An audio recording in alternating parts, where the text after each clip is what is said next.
Hey, it's NPR's Book of the Day. I'm Andrew Limbong. A little journalism insider baseball for a second. Generally speaking, if you are, say, from New York City, and you apply to be a sports reporter covering the Yankees, nobody is gonna question, will this person be able to cover the Yankees fairly? It actually kind of makes sense that someone from New York would do a good job covering the Yankees, right? But that logic isn't applied consistently. For instance, on the pod today, we've got journalist Hala Gorani. Her parents are from Syria, but in order to get a job covering the Middle East, she says she actually had to hide her background. Oddly enough, because she has lighter skin, she added a photo to her resume to help her, pass.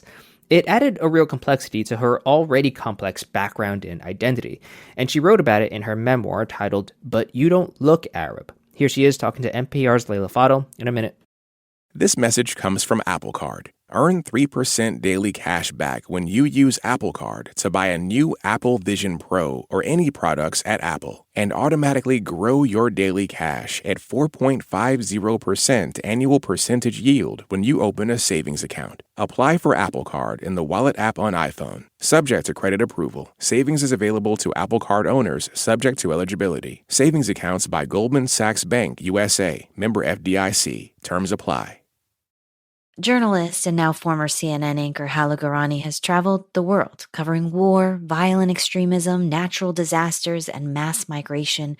She says she feels like she belongs everywhere and nowhere at the same time. Her parents are from Syria. She was born in the U.S. and grew up in France, and a lot of the time, based on how she looks, people assume she's not Arab.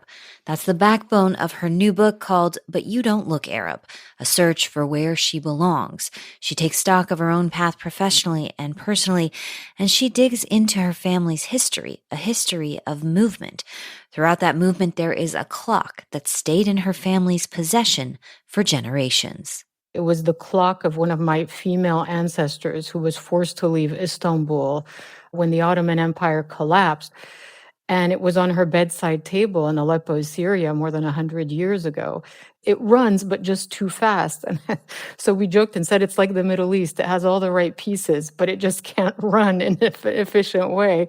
And it's an anchor to the memories that our families hold and to the stories we still tell each other. Gorani describes her life as always being on the move and being asked again and again about her background. I think being from one place through my parents, born in the US, raised in Europe, living in London, of being always forced into change and displacement is what made me love this journalistic career as much as I do, because it allows me to try to find myself in each story that I tell. Whenever someone seems out of place, I ask them, where are they from? What country do they identify with? Where do they call home? Because so many Middle Easterners' stories are generational stories of displacement. True. And we feel comfortable when we're on the move. I do anyway. Yeah. And I think the answer to the question, where do you feel most at home, is maybe it's in this journey. Maybe it's just better to embrace the movement. I mean, how do you answer that question? When people ask you where you are from, how do you answer? It's a whole paragraph I've rehearsed my whole life. I was born here. I was raised there. Yeah. I count in French. I dream in Arabic. I work in English. Amin Malouf, the Lebanese-French writer, wrote it so well. He said, we recognize ourselves often, and I'm paraphrasing now, but in the facet of our identity that is most attacked. So true. And so I really, really dug deep into my family's history. And that's when I realized how so many generations before the wars and the revolutions were also displaced, whether it was during the Ottoman Empire or my parents. And then this latest generation of family members in Aleppo that have had to flee the current war. So it's this kind of perpetual movement. In the book, When We Know You in Childhood and Early Adulthood, you're Hala Basha, who speaks 3 languages, including Arabic, until you try to break into journalism in France, and you become Hala Gorani, who speaks 2 languages, not including Arabic. Why'd you make that decision?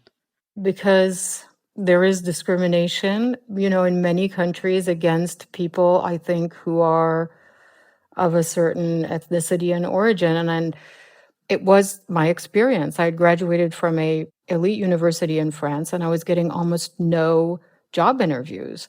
So I removed the fact that I spoke Arabic from my resume, added a photo, and changed my name. And that did the trick. Did it feel strange to think, oh, I have to put a picture to show them I'm light-skinned, and I have to change my name and distance from this identity that is me?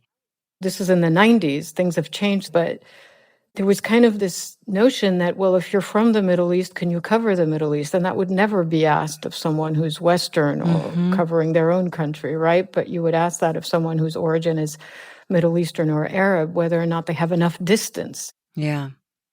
And a lot of that, like you said, has changed, this idea that, like, as a Middle Easterner, you can't cover it fairly.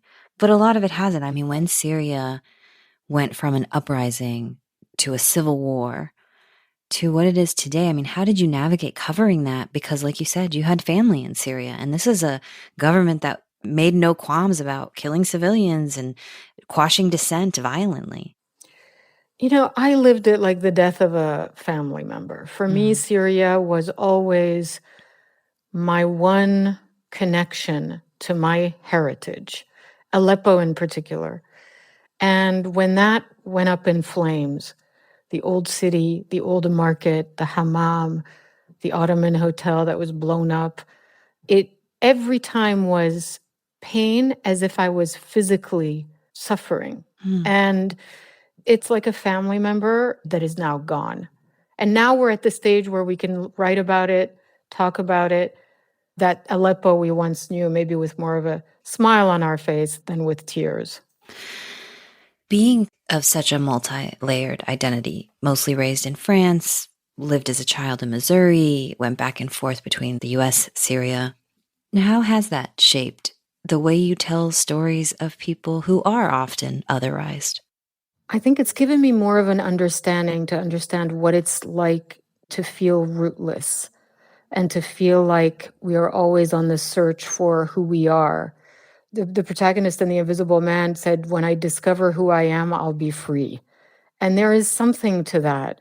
There is a natural human impulse, I think, in all of us to want to know where we're from. And it helps us know, for some reason, where we're going. And I think it's a perpetual quest. And in my journalism career, it's really helped me understand, I think, especially if I cover a refugee story, for instance, with what's happening in Gaza right now. I'm not a conflict reporter. I feel like I'm a humanitarian reporter, not in the sense that I'm a humanitarian, but in the sense that I'm interested in the human consequence of conflict and disaster. Yeah. And so I think that's where my upbringing and my internal identity conflicts come into play. Hala Gorani, Emmy Award-winning anchor and correspondent on her new book, But You Don't Look Arab, and Other Tales of Unbelonging. Hala, thank you so much. Thank you.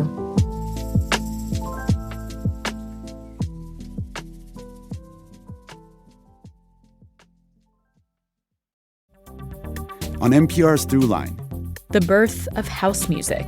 It is a Chicago product made by Black and brown, queer, straight folk. Told by the people who shaped it. House music was the foundation on which EDM's legs stand. Find NPR's Throughline wherever you get your podcasts. Support for this podcast and the following message come from Viking Books, publisher of Get the Picture by Bianca Bosker. A fascinating and hilarious journey inside the secretive world of art and artists that the Washington Post calls brilliant. Get the Picture, available now.